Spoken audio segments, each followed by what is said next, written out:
વડોદરામાં અને બિલ્ડરોએ કેનાલની જમીન પર ખડકી દીધા બંગલા। ઘટના છે બનાસકાંઠાના ડીસાની કે જ્યાં વર્ષો પૂર્વે સર્વે નંબર 59ની જમીન પર દાંતીવાડા સિંચાઈની કેનાલ હતી, જેના પર હાલ તો કરોડોની કિંમતના બંગલા બનાવી દેવાયા છે। સિંચાઈ વિભાગની ડી કમાન્ડ થયેલ કેનાલ પર સોસાયટી બનાવી મોટું કૌભાંડ આચર્યું છે। કેનાલની જમીન પર 27 મકાનો બનાવી દેવાયા છે। આ સમગ્ર કૌભાંડનો ખુલાસો અરજદારે કૌભાંડ અંગેની અરજી કરતા બહાર આવ્યો।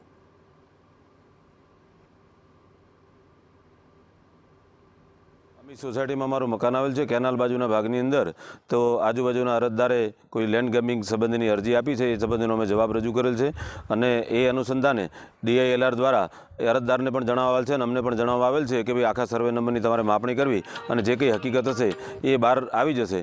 મારું ખેતર બાજુમાં છે, કેનાલની જમીન છે, પસાર થાય છે, એમાં દબાણ કરે છે, મારી જમીન દબાણ કરે છે। આ બધે મેં રજૂઆત કરેલી છે બધી જગ્યાએ, મુખ્યમંત્રી સુધી। તો માંગણી શું છે તમારી? બસ મને ન્યાય આપે આમાં, ને કડક પગલાં એની સામે જે દબાણ એની સામે। કેનાલની જમીન બિલ્ડરોને આપવાના કૌભાંડની શરૂઆત તો DLR કચેરીથી થઈ હોવાના આક્ષેપ થઈ રહ્યા છે।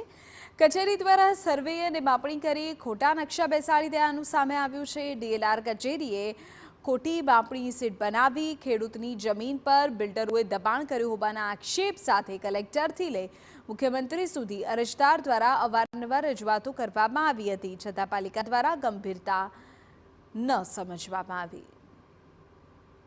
ડીસાની કેનાલ ઉપર બિલ્ડરો દ્વારા બિલ્ડિંગ બાંધવામાં આવ્યું છે, એમાં DLR દ્વારા મોટો જ ભ્રષ્ટાચાર કરી નકશા ખોટા બનાવી અને આ લોકો કૌભાંડ કરે છે। એવું તો આખા જિલ્લામાં ઘણી જગ્યાએ ઘણી બધી કરવા જઈએ તો DLR દ્વારા ખોટા નકશા બનાવવામાં આવે છે, ગૌચર પણ કેટલા કાપી નાખવામાં આવે છે। ખેતરોમાં બિલ્ડરો અને મોટા જમીન વેપારીઓને પણ આ લોકો મોટી રકમને લઈ અને પોતાના નકશાઓ પણ બદલી નાખે છે।